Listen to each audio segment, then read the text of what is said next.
The hum of the orbital city's engines vibrated through the metal grates beneath Ethan Cole's boots as he shuffled down the narrow maintenance corridor. It was 3 cycles past the last patrol shift, and the lower decks were deserted except for the echo of his own footsteps. The smell of ozone and burnt circuits clung to the air, and the dim lights flickered with the tired rhythm of an overworked power grid. Most of the city slept, but not the human cleaners. Not Ethan. He ducked into the ventilation shaft he had been assigned to inspect, tools clanging against his belt. Cleaning these ducts was mundane, even monotonous work, but it was honest, it was necessary, and it kept him far from the political scrutiny that higher echelons demanded. As he crawled through the narrow tube, a faint warmth drew his attention. Unlike the usual heat from conduits or waste pipes, this was irregular, uneven, almost alive. Probably just a power fluctuation, he muttered, but curiosity gnawed at him. He followed the warmth, sliding past a bend, until a pair of eyes reflected back in the dim light. They were silver. Liquid, intelligent, and possibly small. Ethan froze. His mind raced. What are you?" he whispered, lowering his torch carefully. The creature was no bigger than a large cat, covered in iridescent scales that shimmered under the weak light. Its tail twitched nervously, and it pressed itself into the duct wall, trembling. "You're scared," Ethan said softly, inching closer. "It's okay. I'm not going to hurt you." The hatchling tilted its head. There was no telepathy, no pulse of psychic thought, just raw, instinctive fear. Most Dracari communicated through mindlink, a shared consciousness of thought and intent. This small, trembling being, was mute. A child born without the ancient gift of speech or mind speech. Ethan's heart tightened. He'd read the forbidden files on the Dracari's early generations, seen their stories etched in starlight and history logs. They were proud, secretive, and utterly unapproachable. And here, in a grimy vent duct, was a vulnerable fragment of that legendary species, looking at him with trust that was both terrifying and precious. "Hey, it's okay," he coaxed again, reaching slowly with a gloved hand. "Come on. I've got food." The hatchling hissed softly, scales rattling like tiny chimes, but did not retreat. Its small, clawed hand trembled as it reached forward, brushing against his glove. Ethan held his breath. "You're alone, huh?" he murmured. "No one taught you to speak?" He crouched fully now, letting the hatchling climb onto his lap. It weighed nothing, fragile as a feather. "All right. Let's see if we can fix that." For the next hour, the only sounds were the quiet scraping of tools and the creature's hesitant, breathless responses. Ethan experimented, gently coaxing it to mimic the human tongue, breaking words into small syllables. "E, eh," he said softly, encouraging. "Eh." The word wavered, more a sound than a voice, but it was progress. "Th. Then. Ethan," he whispered finally, forming the name he had chosen for her, a sound that belonged to the human world, simple and grounding. The hatchling paused, scales trembling, and then repeated it in a breathy, fragile voice. "Ethan." Ethan's chest constricted. The sound was imperfect, but it carried intent, recognition, curiosity. He laughed softly, a sound of disbelief and joy. "You said it! You really said it!" A clatter echoed from the vent above. Ethan froze. "Sure, it's just me. I won't let anyone hurt you."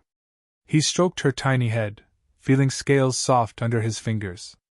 The hatchling leaned into the gesture, as if understanding a kind of language beyond words. High above, in a place Ethan could not see, a pair of eyes watched him. Lady Velathar, matriarch of the Dracari, observed every movement through security feeds she had manipulated to monitor the lower decks. Her claws flexed around the armrest of her throne as she stared at the small scene, the human teaching her child to speak in a voice no Dracari had used for centuries.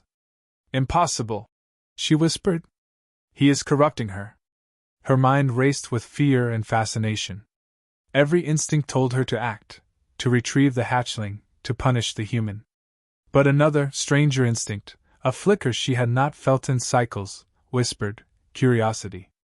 Back in the ducts, Ethan set up a small area with scraps of fabric and nutrient gels he had scavenged. He taught the hatchling, whom he named Lyra, simple words: light, sky, warm, friend. Each attempt was slow, careful, and rewarded with small chirps of approval. "You're learning fast," he said, smiling. "Not bad for a Dracari." Lyra's eyes followed his every motion. She made an effort, imitating syllables, testing her new voice like a fragile instrument. The first time she laughed, it was a strange, musical sound that echoed faintly through the ducts. Ethan laughed with her, a shared, unspoken celebration. Hours passed unnoticed. Time had no meaning here, in the underbelly of Elysium 9. The outer city thrummed with politics, commerce, and diplomacy, but none of that touched this intimate, impossible bond forming between a human and a creature of legend. Ethan's mind wandered. He thought of the stories of humans being nothing more than cleaners, servitors, easily ignored.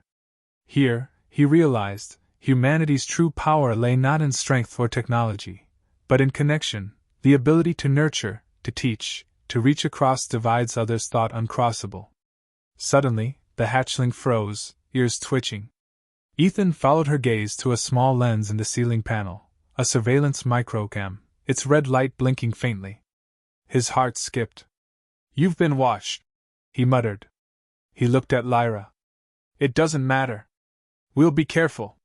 High above, Lady Valathar's glare hardened. She made a decision. "Find that human," she whispered. "Do not let him corrupt the rest." But even as she issued the command, a part of her, the part that no council could rule, felt an unnameable tug. Something was changing in the lower decks. Something she could neither command nor ignore. Ethan brushed Lyra's scales gently. "Tomorrow," he whispered, "we'll try another word. You're not alone anymore." She blinked at him with silver eyes, and for the first time, fear mixed with trust.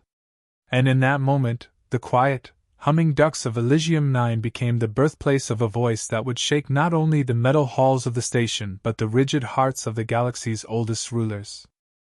Ethan moved cautiously through the disused habitat bay, the low hum of machinery echoing against empty walls. Rusted servos and cracked panels littered the floor, relics of a forgotten maintenance wing, long abandoned by the higher decks. This would be their refuge, him and Lyra. She perched on a stack of old crates, wings folding delicately around her. Every so often, she peeked toward the vents, silver eyes gleaming with intelligence, testing the space for threats. "You're safe here," Ethan murmured, crouching beside her. "No patrols come down here unless someone's really desperate." He handed her a small cube of nutrient gel, which she sniffed before tasting. The faint hum of the city above was a constant reminder that the world outside moved without concern for them, a vast civilization unaware that a tiny revolution in communication was unfolding in the shadows. Lyra's voice had grown slightly since the night before. She could manage a few words. "Ethan, light, warm," and her favorite, "friend." Her attempts were halting, yet determined. Each syllable resonated like a small rebellion against the silence imposed by her kind. "You're doing better," Ethan encouraged. "Not bad for a little mute dragon." He smiled, brushing a hand over her scales. They shimmered under the flickering light like fragments of starlight trapped in a metal cage. Suddenly, a faint static hiss interrupted the hum of the bay. Ethan froze, eyes scanning the shadows. "Did you hear that?" he asked softly. Lyra's head tilted, listening. Her tail flicked nervously. "I don't think it's just the power lines," Ethan whispered. His mind raced. Security drones sometimes roamed near these areas, but he had disabled the older ones with scavenged software weeks ago. "Someone, or something's watching us." High above, in the gilded halls of the Dracari Council, Lady Valathar observed again. She studied the footage with an intensity that bordered on obsession. Every interaction, every syllable that Lyra uttered, gnawed at her sense of order. This human had not only dared to touch her child, but he had instilled voice, a power lost to the Dracari for centuries. "Such audacity," Valathar murmured, her claws flexing over the console. "And yet," Remarkable. The human's influence is undeniable. She leaned closer, eyes narrowing. If this continues, the child will surpass the constraints of our species. And I cannot allow that. Below, Ethan attempted a new exercise. He pointed to a broken display panel, its lights flickering erratically. Light, he said clearly. Can you say, light? Lyra's lips trembled. GHT. The sound was rough, unpracticed, yet deliberate. She tried again, softer, smoother. GHT. Ethan laughed quietly. That's it. Very good. He reached for a scrap of metal, tapping it to create a soft chime. This one is sound. So, ND. Lyra repeated, her voice hesitant but growing stronger. Each new word was a small victory, an assertion of her individuality, her humanity. But progress was not without risk. Every lesson they shared was recorded in the lenses Vailithar had carefully planted. Moments of triumph, laughter, and understanding became evidence in the eyes of a ruler who saw potential danger in the very act of connection. Vailithar's mind turned, calculating, weighing options. Her instincts urged retrieval, punishment, containment. Yet beneath it all stirred a strange curiosity, a flicker of something long dormant. Could humanity truly teach us what we have forgotten? She whispered to herself. Could they awaken her voice without corruption? Back in the bay, Ethan paused. I think you're ready for something new, he said, producing a small device scavenged from the old workshop. It emitted a soft frequency, vibrating in the air. This is rhythm. Listen. He tapped in a slow, steady beat. Try to match it with your voice. Lyra concentrated, lips forming shapes around the alien syllables. GHT, so, ND, friend, D? Her attempts wavered but began to flow together in a strange, musical cadence. Ethan's chest swelled. You're amazing, he said, voice hushed. You're not just learning words. You're learning expression. You're you. The hatchling's ears flicked toward a distant sound, a surge of static from one of the bay's old circuits. Without warning, a spark leapt from a broken terminal. Ethan jumped forward instinctively, shielding Lyra. The electricity arced dangerously close, sizzling the metal around them. Lyra reacted in a way that surprised him. She extended her tiny wings and exhaled, a soft hum vibrating from her throat. The sound carried a subtle energy, dispersing the spark before it could strike them. Ethan stared, dumbfounded. You saved me? Lyra nodded, blinking rapidly. Sa-vi, she whispered. The syllable carried more weight than words could convey, intent, emotion, and something deeper. A bond formed, undeniable and electric, linking them in a way that defied species boundaries. Meanwhile, Vailithar watched. Her eyes widened, a mixture of fear and awe. She wields power, she said, voice tight. And he gave it to her. He made her more than she was meant to be. Her claws tapped against the console as the council chambers remained silent, none daring to speak. This human is dangerous. Ethan, unaware of the queen's gaze, continued the lesson. He had Lyra mimic tones, syllables, and rhythm, weaving them into longer sounds. Each attempt grew stronger, clearer, more melodic. Laughter and frustration mixed, but they persisted together. You're learning faster than I imagined, he said. Not just words, emotion. Feeling. He paused, watching her eyes sparkle with understanding. You're starting to communicate in ways even your kind thought impossible. Lyra made a small sound, half laugh, half word. Friday, Lee, and... She tilted her head, waiting for approval. Ethan chuckled, brushing the trembling scales from her forehead. Close enough. You're brilliant. The quiet of the abandoned bay was shattered by a soft click from the vent system, a subtle, almost imperceptible sound. Ethan froze. They're close, he muttered, scanning the shadows. The realization hit like cold water. Someone had traced them here. Lyra shrank slightly, wings folding tightly. Ethan placed a hand over her head. Don't worry, he whispered. I won't let them take you.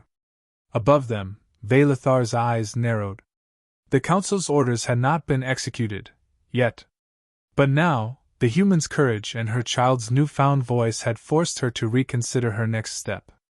Observation alone was no longer enough. He had defied tradition, and she had seen it. Her voice, cold and decisive, echoed silently in the council chamber. "Prepare for intervention," she commanded. And yet, even as the words left her lips, a quiet doubt lingered. Could a human truly bridge the gap between their species? Or had he sown a dangerous seed? Ethan turned to Lyra, watching her eyes glimmer with curiosity and trust. He smiled, despite the tension creeping in. "Tomorrow," he whispered, "we'll learn more. And no one will stop us. Not today, not ever." Lyra chirped softly, curling against him. Her voice was still fragile, still unpracticed, but it carried hope, a promise of change, of defiance, of something entirely new stirring in the bowels of Elysium 9. And far above, unseen, a queen's shadow stretched over them, weighing the implications of a small voice that could alter the course of an entire species. The cold metal floor of the Dracary council chamber vibrated beneath Ethan's boots, each step echoing like a drum of judgment. He had been dragged here under armed escort, the corridors patrolled by silent, imposing guards whose silver scales glinted in the harsh lights. Lyra was confined in a containment field, her wings folded tightly, eyes wide with fear. The air shimmered faintly with the psychic suppressors designed to dampen any Dracary power, a cage not just of metal, but of will. Ethan's heart raced. He had faced danger before, but never like this, before the council, before the matriarch herself, defending a creature that was considered sacred and untouchable. "Lyra," he whispered under his breath, "I won't let them take you." The doors at the far end of the chamber opened, and Lady Velathar entered, radiating authority that made even the council elders fall silent. Her gaze swept across the room, settling on Ethan with a mixture of curiosity, anger, and an inscrutable measure of respect. Her presence alone seemed to draw the very light toward her, leaving the room in a half-shadowed reverence. "You," she said, voice smooth and commanding, "have broken the laws of our people. You have dared what no human should attempt. You have touched my child." Ethan met her eyes steadily. "She's not a weapon," he said. "She's a child. Just like any human child, she deserves to live, to learn, to speak. And I will not let you take that from her." Velathar's eyes narrowed. "You misunderstand the stakes. The voice you have given her is dangerous. It is a power we once controlled, a power that shapes civilizations. You threaten the order of everything we are." Ethan swallowed hard but did not step back. "I'm not trying to destroy anything. I'm trying to teach understanding. Connection. You may fear it, but it doesn't have to be destructive." The council murmured, though the sound was muted, as if the room itself held its breath. Velathar's eyes flicked to Lyra, who stared back at her mother with trembling determination. The hatchling's small chest rose and fell rapidly, a soft, tentative sound forming in her throat. Then, as if breaking some ancient barrier, Lyra spoke. Her voice was fragile, quivering, yet unmistakably hers. "M.O. The room froze. Even Velathar flinched at the sound, a word, spoken aloud, bridging the gulf of generations. Velathar's breath caught. She had not heard a Dracary speak in centuries. The sound was raw, emotional, resonant. It carried intent, meaning, and power. The psychic dampeners flared weakly, but Lyra's determination was stronger, fueled by trust and love for the human beside her. Ethan stepped forward, raising a hand as though to shield her from the invisible force pressing down. "It's okay," he whispered. "You can speak. You can be free." Lyra's voice grew stronger, no longer hesitant. "I can speak. I can feel. I can choose." Each word carried energy, weaving through the chamber, shaking the minds of the council members. Memories, emotions, and long-buried truths flickered across their psychic senses, revealing the child's experience, Ethan's compassion, and the connection forming between species. Velathar staggered slightly, hand to her temple. "Impossible," she murmured. How? Ethan's voice rose, steady and unwavering. She is more than your rules. More than your fears. She's a child, and she belongs to both of us, to all of us. We can't destroy what is alive, what can change, what can teach us something greater than ourselves. Lyra's wings unfurled slowly, trembling with the surge of her newfound voice. Each syllable vibrated with energy, a harmony of sound and psychic resonance that no Dracari or human had ever experienced. The dampeners sparked and hummed, trying to contain her, but she was beyond their control now. Her voice intertwined with Ethan's presence, building a bond that expanded through the chamber, touching everyone present. The council elders flinched, shielded themselves, but could not look away. Valathar's own mind opened to the flood of sensation, the warmth of Ethan's hands, the dedication in his eyes, the innocence and courage of her child. She saw not just a human, but a potential ally, a species capable of empathy and influence without domination. Tears welled in her eyes as she whispered, almost to herself, Perhaps we have been wrong. Ethan continued to speak calmly, firmly, guiding Lyra through the words, through the sound that bridged two worlds. You're learning trust. You're learning connection. And you're showing us that fear is not the only way to lead. Lyra's voice reached its apex, resonant and clear. We can speak together. The words ricocheted through the chamber, carrying intention, emotion, and vision. Council members staggered, experiencing a connection with something beyond their ancient understanding, the raw potential of humanity intertwined with the Dracari legacy. Valathar, trembling, stepped forward, her massive figure imposing but unthreatening. She bowed her head slightly, a gesture of recognition and newfound humility. You, human, she said, voice softer than before, have done what no one dared. Perhaps your kind cleans more than metal. Perhaps you can clean hearts too. Ethan's chest tightened, but he did not falter. It's not about cleaning, my lady, he said gently. It's about building. Understanding. Caring. That's what makes us human. The chamber fell silent, but the echoes of Lyra's voice lingered, a trembling bridge between two species. Valathar's eyes softened as she reached toward her child, who now looked at both of them with clear understanding. Lyra spoke one final, powerful word.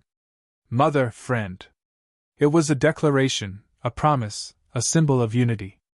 Valathar's hand rested lightly on her child's scaled head, her claws careful, protective. She looked at Ethan with a mixture of gratitude and awe. Perhaps it is time we learn to speak again. Ethan exhaled, relief washing over him. He knelt beside Lyra, brushing a hand over her iridescent scales. We did it, he whispered. We really did it. Lyra chirped softly, nuzzling against him. Her voice, once fractured and tentative, now carried hope, confidence, and a bond that could not be broken. She looked up at Valathar and then back at Ethan. Together, she said, and the word resonated with the weight of possibility. Above them, Elysium 9 continued to orbit silently, unaware of the small revolution taking place within its metallic bowels. Two species, once separated by fear and tradition, had discovered the same truth: connection, trust, and courage could bridge any gap. The matriarch stepped back, eyes lifting toward the viewport. Earth's pale glow bathed the council chamber in soft light. She whispered, almost to herself, Maybe humanity is not what I feared. Maybe it is what we needed. Ethan, Lyra, and Valathar stood together, a human, a Dracari child, and the Queen herself, three unlikely allies, bound by trust, bravery, and the first voice of a new future. And in that moment, the galaxy felt a shift. One small voice, nurtured by a human hand, had shattered centuries of silence. One voice had begun to teach the stars to listen,